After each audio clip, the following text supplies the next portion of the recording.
Hello everyone, it's Lauren and I'm going to show you a new deck today. It just came out and it is called the Star Tarot by Cathy McClelland. I had pre-ordered this deck sometime last year. This is the box. And but I've been aware of the deck for quite a while, several years. I've been looking at her site on occasion to see how far she's coming along. So I've really wanted this for a while. This is a really nice box and the cards come, well, they're divided in two sections. Sometimes I pull the dividers out. And here's the inside of the box, which is a picture of the artist painting a beautiful bear, beautiful picture there. So, yes, it's called the Star Tarot, and you'll see that theme through the cards. A lot of little starlight, and here is the backing of the cards. So it's a beautiful 8-pointed star. And if you could see it in person, there's just little bits of stardust, I guess, all around. So let's take a look. It is a larger size deck. Okay. This is a standard. This is a low Scarabeo deck. So let me see who published this. I think it was Red Feather Publishing. And I want to tell you that I was really glad she published it in the way she did, because I was able to get it at Amazon, you know, for an affordable price. Because some of the decks today are $60 and $70, and I really just can't spend that kind of money. So I was so happy that this was affordable. I'm sure other people understand what I'm saying about that. So let's take a look here. The cards are laminated, and they do have a large border. But I think these cards are great. I am so happy with this deck, even though I just got it. So I'm going to tell you that there is a lot of symbolism in each card, and it isn't really just the typical extraneous symbolism. The symbolism, you know, it's kind of deep, and the book goes into it in great detail. She makes use of animals from different cultures, from the American tribal cultures and from the Eastern cultures as well. Here's the Fool, and you know, I don't want to point out everything because it will take so long, but I'll just say a few things. I do like, there's a spiral here on his chest, and it's hard to see, but he's holding a crystal. I'm pointing that out because it's really hard to see that. You have to study the cards. He has a raven here, and the crocodile. So you can see all the starlight there. Like I said, that's a theme through the deck. The Magician.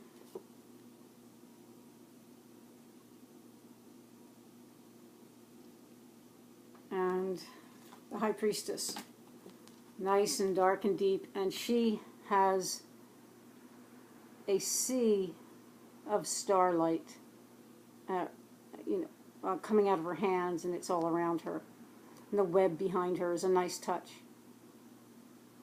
So, you know, I know it's going to be hard to see. You can probably look at her site, Cathy McClelland, and see, maybe you can get a better idea of the pictures here. But they are so much nicer in person. And here's the Empress. And you will see, you know, there's all kinds of flora and fauna. I love the doe here. So the book is fantastic because what it does is it gives quite a bit of information about each card. And then it gives you an idea of all the symbolism in the card. So if you're wondering why a certain animal is there, it will be in the book. So I think that's great, and a lot of us like that. Here is the Emperor.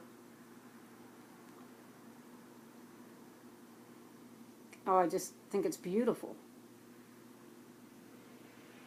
It's got the white horse and the black horse. And you'll see as a theme, another theme through this deck, there is a lot of balance in the card. So here you have the white horse, that masculine energy, and the dark, this sort of the feminine energy. And you'll see that a lot through the cards. The Hierophant, oh, this is really neat. He has, speaking of balance, he has one blue eye and one brown eye. And the idea is that he's seeing like a variety of surroundings, inward and outward, and masculine and feminine, and he's able to see all that, or at least trying to see all that. I think this is a great Hierophant card. I love the, he's got the bull, again, a lot of strong masculine energy. And then he's got that mother bear symbol there. The dove. And each card has so much to really look at and study. Here's the Lovers.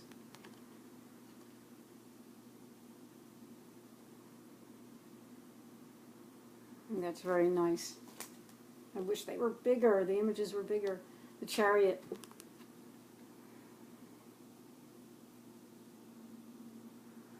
So it seems to me that, as I've been looking through the book, that the deck is sort of designed to work really on that inner spiritual work. Here's Strength card. But of course, as any deck, you can use it the way it speaks to you. She's holding a snake. She's got the beautiful lion. Okay. The Hermit. He's got his gray robes, which are combining the light and dark, the white and dark, you know, forces and energies. Here's the Wheel of Fortune.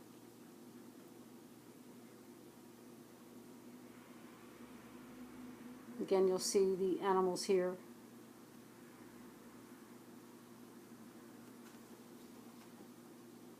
Okay, Justice. Oh, this is neat too. So the scales that she's holding seem to be coming from the thoughts in her mind. She's got a balanced mind. Just beautiful. The Hanged Man. The Hanged One. So a little more of an Eastern influence in this one.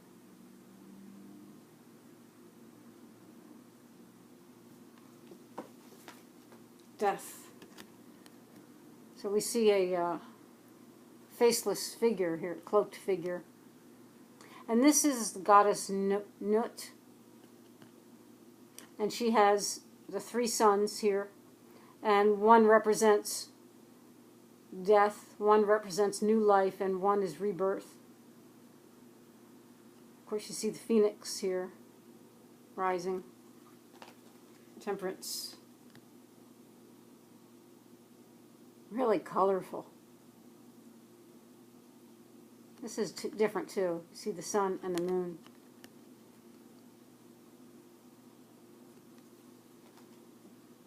The Devil.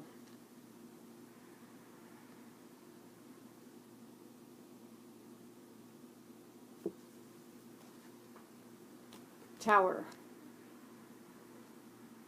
I like the presence of the white dove there.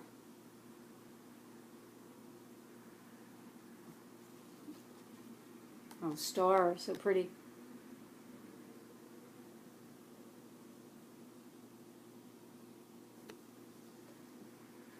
It's the moon.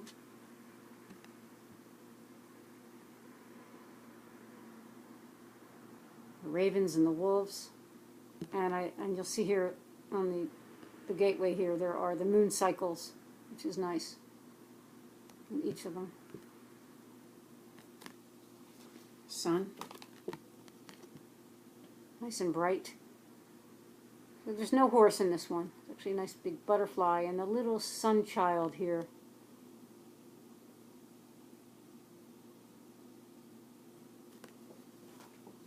Judgment. Oh, it's so pretty.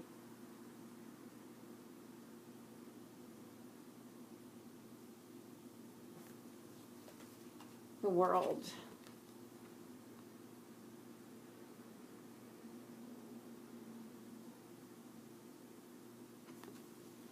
Okay, I guess I will go through all of the cards. It seems to be what people like these days.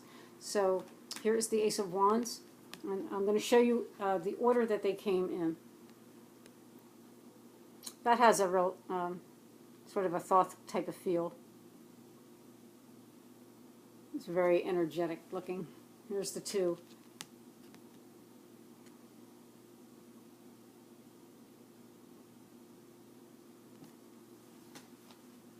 I like this 3 of Wands here.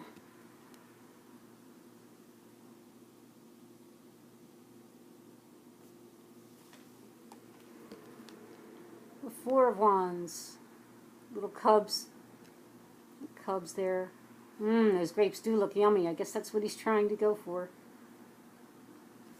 I do like the colors in the deck, and actually I like all the cards. I don't have any problem with any of them. I think they're all beautiful. Here's the Five of Wands.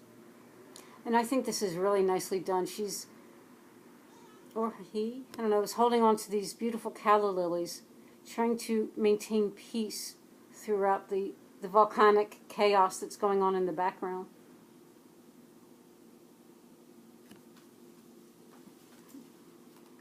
There's the Six.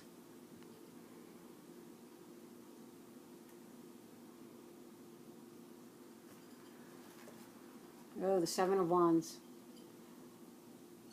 Wow, look at that lion, his inner strength helping him to stand ground.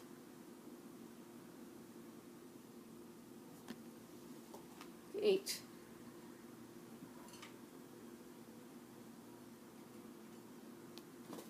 Oh, the Nine of Wands. So again, here you'll see beautiful wolves. All that starlight there.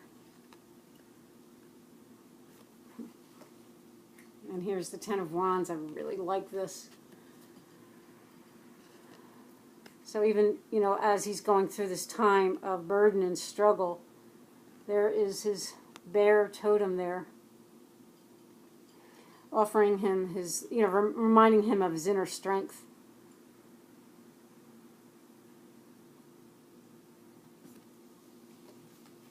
And the suits, well, this one is, it's a fire suit, so it's the Prince of Wands, and you'll see on the cups they use the Princess. So 2 suits have princes and 2 have princess. And here is the Prince of Wands.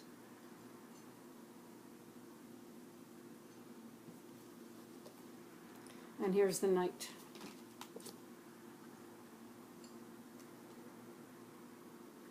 Queen.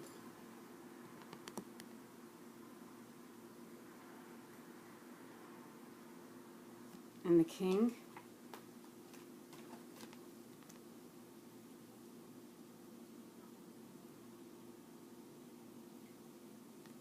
Okay, let's move on to the cups.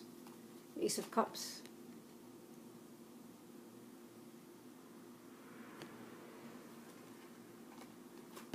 Two.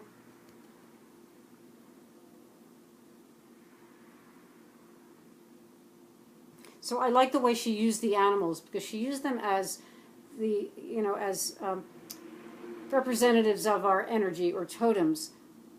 So rather than replacing the people with them. So I like that, because, you know, I like to see people in the decks, especially if they're, you know, the Lovers or the Two of Cups like that. I like to see people rather than being replaced by animals. But they're being enhanced by the spirit of the animals. And I think that's great. And some plants as well, and flowers. Here's the Four of Cups.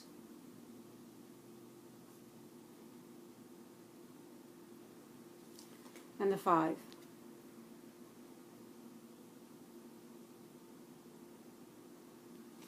Here's the Six.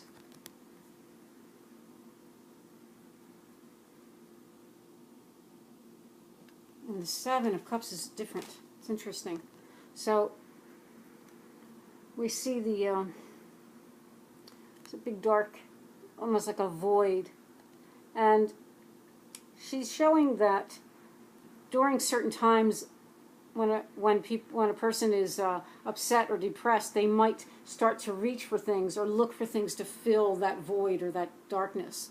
You know, whether it's shopping or TV or food or something. And that's what these cups are representing if you read her book. And the dove is here trying to heal that darkness, and that's, you know, so that we can move past what we don't need. Kind of interesting, I think. And here's the Eight of Cups.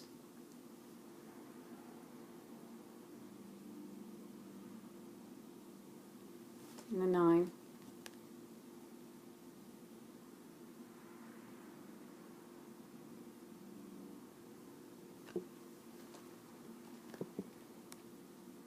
It's the 10.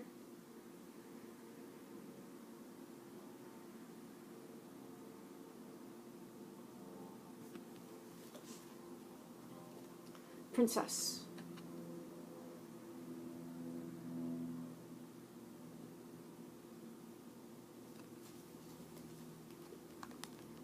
It's the Knight.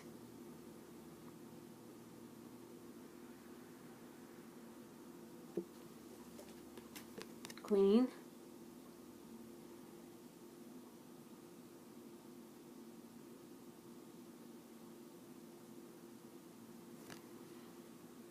And the King of Cups.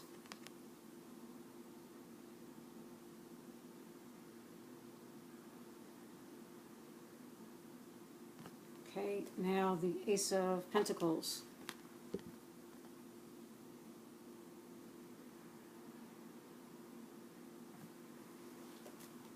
Two.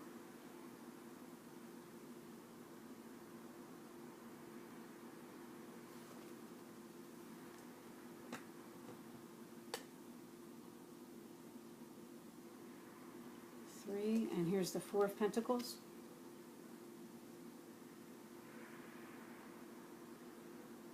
The Five of Pentacles is nice.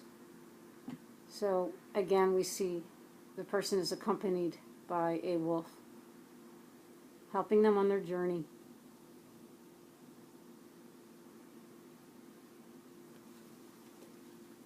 And here is the Six of Pentacles, the medicine wheel.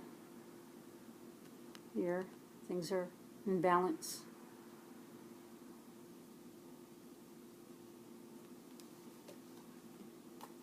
Here's the Seven.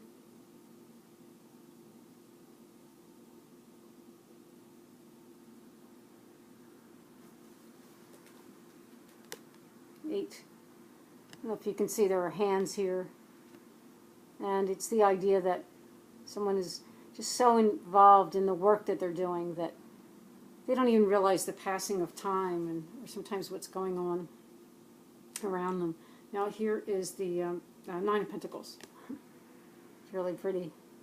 The big cat.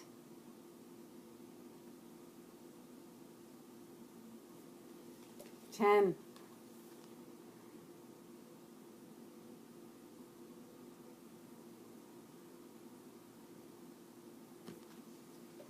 Princess.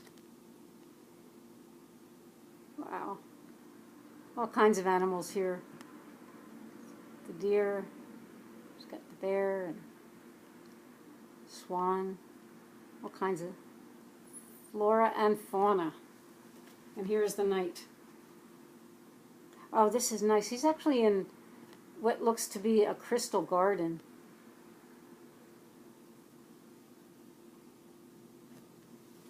The Queen, Pentacles.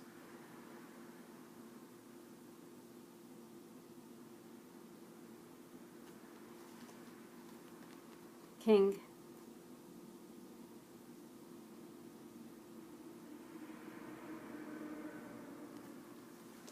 Okay, the Ace of Swords.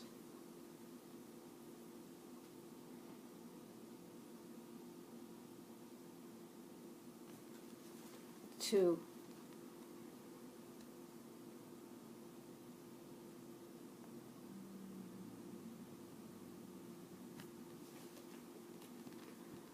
Here's the Three of Swords.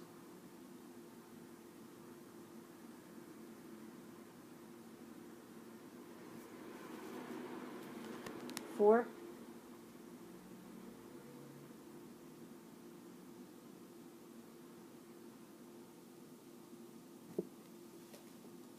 Five Swords. It's different. The swords here, each have a different color on the ends, and it's sort of representing the elements and what here is out of balance that is affecting the heart. And here is the Six of Swords.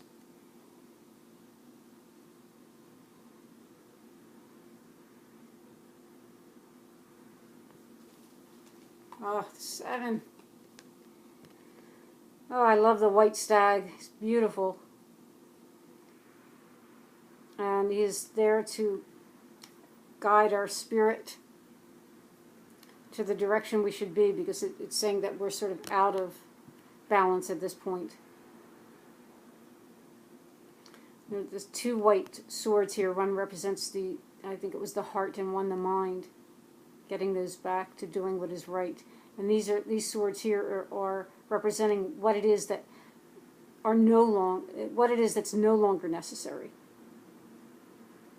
Just quiet and beautiful. And here's the Eight of Swords.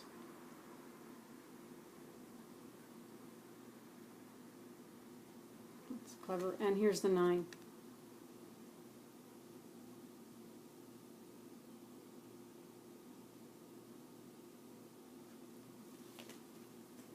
Ten.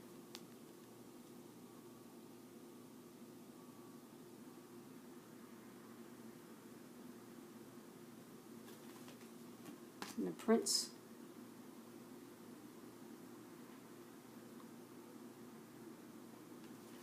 The Knight.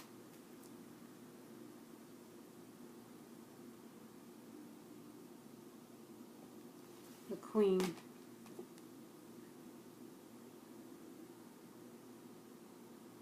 And the King of Swords. So those are the cards. I just want to talk about the book quickly, and I think she did a great job on the book. And as I said earlier, she goes into a long description about each card, and it's some of her own insights and experiences. So it's not just the standard meanings, a little more than that. Now, of course, you're going to have your own insights to add to that, right? She also gives for each card like the challenges of that card and the gift of that card, or blessings of that card. And then she goes into, for each card, quite a bit of information about the symbolism. So here, the deep violet rose is the color of the crown chakra, representing one's spiritual unfoldment. And then she talks about here the flora mandala and the butterflies and the sun child. So whichever card you go to, you're going to see plenty of information on symbols. Now, again, those symbols might have something a little different for you. If you might have a very special connection with certain animals or plants. So it's going to be, you can read her meaning and add your own, of course. And I think it's just great. And now when the book, what it has, it does the majors first. And then when we get to the minors, it goes, rather than suits, it goes by numbers. So there'll be a page of information about the meaning of that number, and then she'll do all the aces, all the twos, all the threes. And that's fine. And then on and on until the Queen and King. I don't think there were any spreads in the book. No. But I have to say, it's a beautiful book. She did a great job on the book. I personally really like the deck so far. And I think if the artwork appeals to you in any way, I say go for it. I think you'll like it. I can keep you posted, in a month or so, how I'm doing with it. Thanks for watching, and I appreciate you all. Take care. Bye.